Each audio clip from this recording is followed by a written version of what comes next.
Ever had one bad beat completely ruin your session? Tilt takes over and everything just goes completely out the window. Well, today, Sean and I are bringing you some science backed tips that are going to help you not go crazy on tilt. By the way, if you're serious about improving your cash game mindset and strategy, where we will cover topics like this and even more, don't miss our upcoming Pillars of Poker program. You can get on the wait list at pillarsofpoker.com. Now let's get talking about how to stop tilt. Sean, have you ever had an experience where you just went crazy on tilt and lost a whole bunch of money? Yeah, I have. I think if you play poker long enough, you're gonna have that. You're gonna go on tilt. You're gonna take a bad beat. Something is gonna get in there and just kind of like really get the emotions up, and you're gonna react. And I can remember one particular time, right, when early in my career, I started playing poker probably around 9 or 10 o'clock at night online, and and I took some bad beats, was running bad, and then all of a sudden, I didn't even realize it, right? But I had been on tilt, and I look up, and the sun's coming up. It's like 6:30 in the morning, and I've been angry and like smashing around on my keyboard and like cursing, for hours and hours and hours. But I thought it was, maybe half an hour, right? But it was an extended period of time. And I went back and I looked at my hands, right? And just about everything I looked at was like, I never play this way. Why am I doing this? Doesn't make sense. Like none of this makes sense. Like all of my plays are bad, right? And so I was just on tilt for this extended period of time, and I had no idea, right? I was so caught up in the moment that I didn't know, and that's what I realized. Like, oh no, I got to do something, right? Like something's got to change here. Like I'm not going to be able to make a living as a professional poker player if this is going to happen to me. And so. Uh, so one of the things I did, right, was I got, wrong hand. So I got your book, and the thing that it talked about that I think that had the biggest effect on me was the ABCs of emotional regulation. Yep. And the thing is like when you're a poker player, you need to make decisions, and you need to be confident about those decisions, and you need to be clear-headed when you're making those decisions, right? And anytime the emotions just raise too high, right, you're not gonna have the confidence, you're not gonna have the clear-headedness that you need to make these decisions. Right. And so what the ABCs it comes from psychology, and I think you'll go into the history a little bit. Um, but it's just a way to recognize why these feelings occur, and how we hmm can get in and start subtly changing the way that we think and feel about these events. Yeah, absolutely. So back in the day, psychotherapists believed that if you had insight into your behavior, so kind of the why you did what you did, that would be enough for you to make changes. But now what we've learned is that insight is not enough for behavioral change. So cognitive behavioral therapist and Albert Ellis is one of the main ones. Aaron Beck is another one. But they were reacting to that sort of ideology, right? That everything that you did, it was because your mother didn't potty train you correctly or whatever, right? That's a very old school way of thinking about why we do what we do. And they got really interested in, well, how can we actually make behavior change? And so that's kind of where the theory comes from. And there's a story about Albert Ellis. He actually was trained in psychoanalytic methods and procedures. So that's the old Sigmund Freud potty training, oral fixation, that's all that good stuff. And he thought, this is really not working for me. He had significant problems relating to other people. Some say that he was awkward and sort of crass and cranky, even. And so he wanted to get over this because, as you might expect, he was not real popular with the ladies with this kind of personality. Mhm. And so he challenged himself. Something I think Yes. many poker players can relate to Well, is yes. that exact thing. Yeah. That may be true. Yes. Yeah. So he decided to challenge himself. He thought, okay, what I've been doing, why have I not been willing to put myself out there? And it's because he had a lot of fears about being rejected. So, in order Mhm. to get over those fears, he decided that he would go to Central Park and he would approach 100 women in a month's time and try and strike up conversations to prove to himself, basically, that the world would not end if he got rejected. And Mhm. by the way, he got rejected 99 out of 100 times. One Yeah. woman did agree to meet him for a date, but then she didn't show up. So I guess we could say 100 out of 100 Right. times Yeah. Yeah. it was busto. But guess Yeah. what? He lived. And then after that, he was no longer afraid. So that's Mhm. kind of, in a nutshell, the backstory of Mhm. where this cognitive behavioral stuff comes from. So I think you want to show us a slide on the first, the A in the Yeah. Yeah. So ABCs. what, so we came up with what he calls the ABCs, right? Hmm.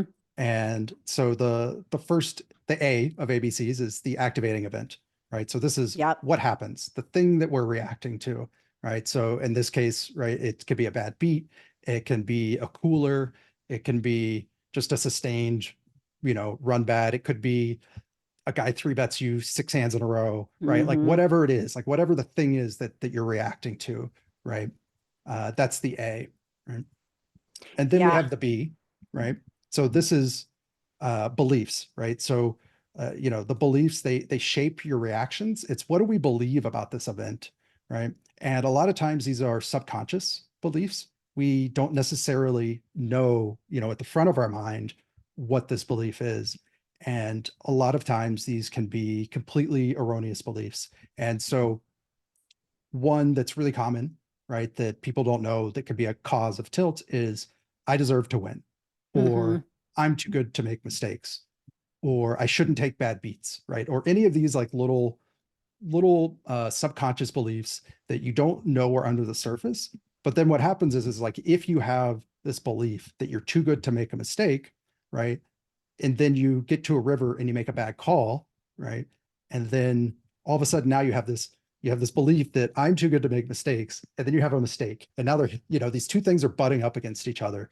And this contradiction between the real world and this belief that you have about the world, right, is what causes the C, right? The consequence, this anger, frustration, sadness, whatever it is that your emotional reaction is, right? And kind of the key is it's you're reacting to the belief, not the event itself, right? Right. And that is the most important point because we believe that A causes C, right? So this Mhm. thing happened to me, therefore I feel, mad, angry, sad, whatever the thing is, right? But Mhm. Ellis said in particular, no, it is not that way. It's the belief about what has happened that causes you to feel a certain way, which is Mhm. great for us because if we can change this belief, then we would no longer have the feeling, right? Right. And you said a couple things that I really wanted to dig into. One of the things is that we have an acronym in psychology, ANTS, ANT, and it's automatic negative thoughts.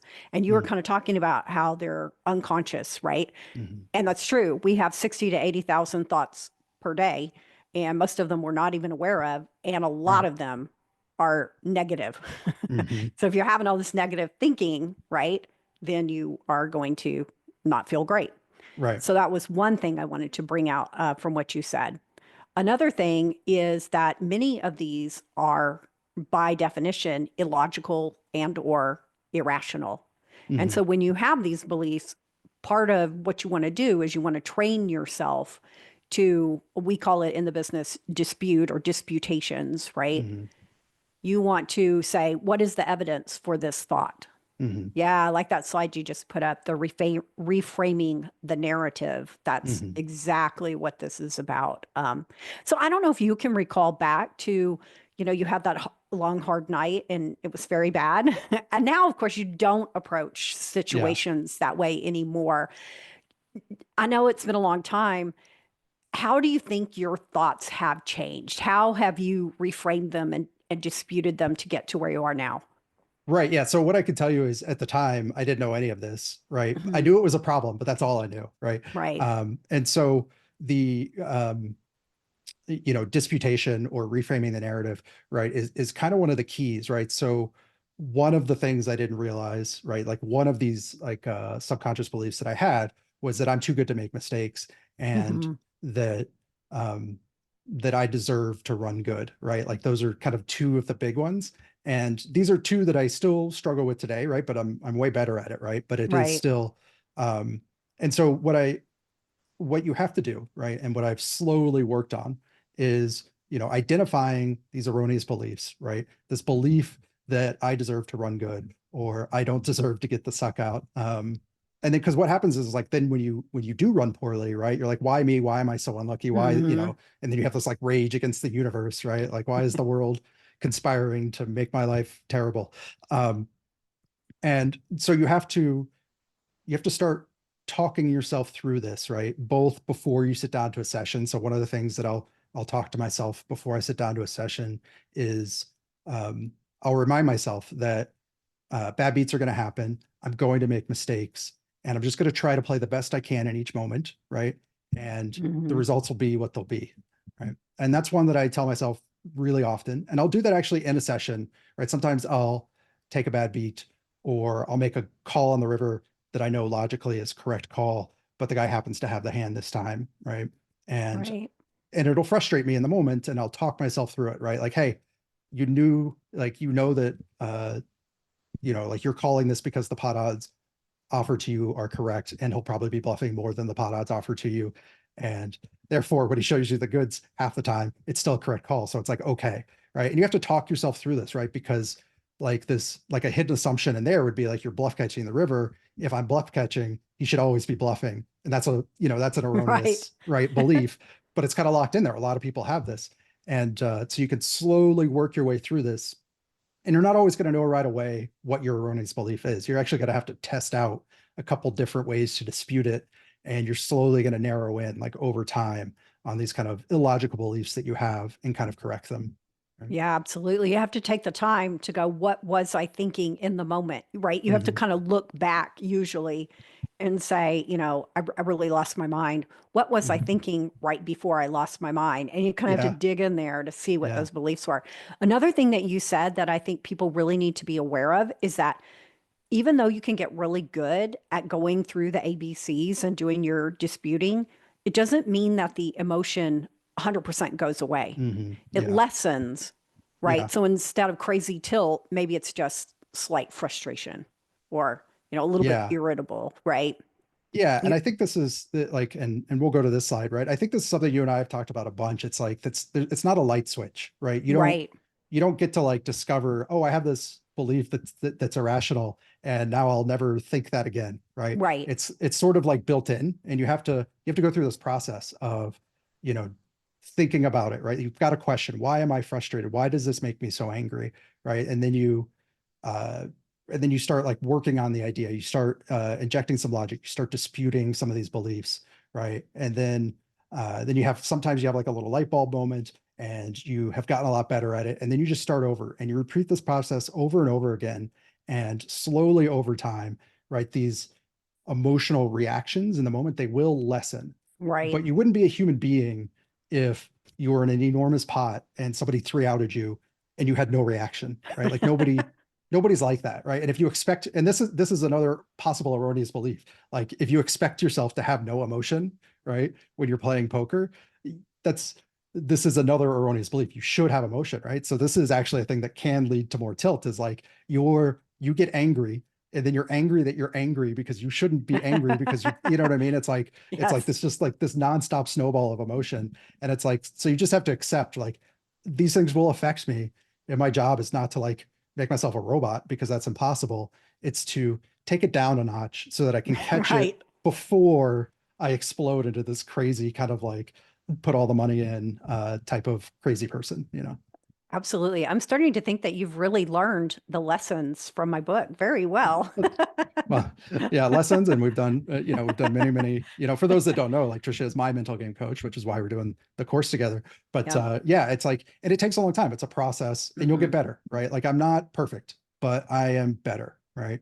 Yeah. Um, like I used to be this guy a lot, right? This is me sitting at my computer, just raging on tilt, right? This is a real picture from 2014. It's definitely not AI generated at all. This is real. Uh, and you could go from that to this, right? Like this, very stoic, very zen, right? Approach to poker. And that doesn't mean that this person, right, the stoic zen master, I think it's not that he doesn't feel emotions and he never gets angry. It's that they're at a lower level and he's able to handle them, right? And Right. that's the goal, is like you get better, and you're never going to be perfect, and that's okay, right? But you're Right. going to get a lot better through this process. Absolutely. You want to be able to acknowledge the emotions and then have that acceptance. But two of the biggest things that you said, you talked about perfection. And according to Albert Ellis, perfection is like the most irrational thing that could Right. Yeah. possibly exist because Mhm. we're not able to be perfect. And you use the term should several times. And Mm, Ellis is very famous for saying don't should on yourself. yeah. He said that, and he would call them the nutty shoulds sometimes. Yeah. But basically, anytime we're saying this should happen, I should do this, they should treat me in this way. Anytime you're doing that, talking that way to yourself, it's just a recipe for Right. tilt and disaster. So Yeah. be on guard for that. Yeah. I think that's one we've talked about a lot. Like, don't should on yourself. Right. Yeah. Um, Yeah. It's a good one. so yeah. So anyway, so take these tips, guys. You can remember that it's a process. It's going to take some time to figure out what your triggers are. It's going to take some time to figure out what your erroneous beliefs are. And it's going to take a long time to counter them, right? I've been working on it for 15 Hmm. years and I'm not perfect, but I'm way better, right? I'm way, way better.